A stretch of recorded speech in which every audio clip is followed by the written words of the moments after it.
የኢትዮጵያ ህዝብ የታለ ሰብአዊነት? የታለ ሂዩማኒቲ? በብሔር በእምነት ያልተገደበ ለሰው ልጅ መብት እኩል ድምጽ የሚሆነው ኢሳማጉ የታለ? የኢትዮጵያ ሰብአዊ መብት ኮሚሽን ይህንን ቪዲዮ ሼር አድርጋችሁ ለኢሳማጉ ኃላፊዎች አድርሱልኝ። እናንተ በብሔር የተገደባችሁ አይደላችሁ፣ በእምነት የተገደባችሁ አይደላችሁ።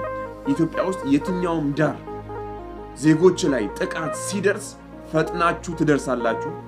ጉዳዩን ከስር መሰረቱ አጥርታችሁ የዜጎች መበደልን በግልጽ ታሳውቃላችሁ።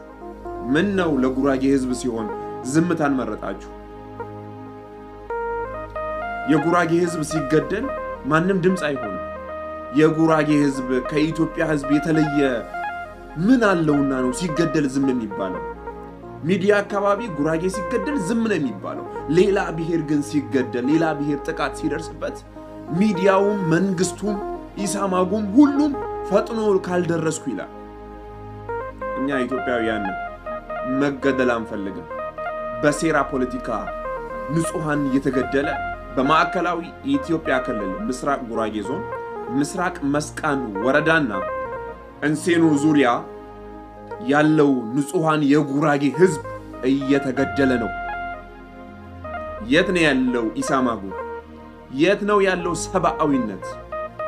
የዜጎች ሰብአዊ መብታቸውን ሲገፋ ፈጥኖ የሚደርሰው ኢሳማጉ ምን ነው?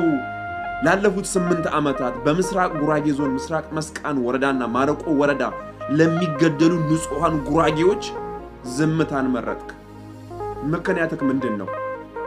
1 ወር ባልሞላ ጊዜ ውስጥ ንጹሃን የመስቃን ጉራጌ 5 ንጹሃኖች ተገለዋል። ታህሳስ 17 ምሽት 1 ሰዓት ተኩል አካባቢ ንጹሃን መስቃን ጉራጌ ተገለዋል። ለዛውም አርሶ አደር ለፍቶ አደር። ኢሳማጉ ይህንን ነገር ፈጥኖ ደርሶ ጉዳዩን ሊያሳውቅ ይገባል። ዝምታን አንመርጥም። ሌላ ንጹሃን እንዲገደል አንፈቅድም።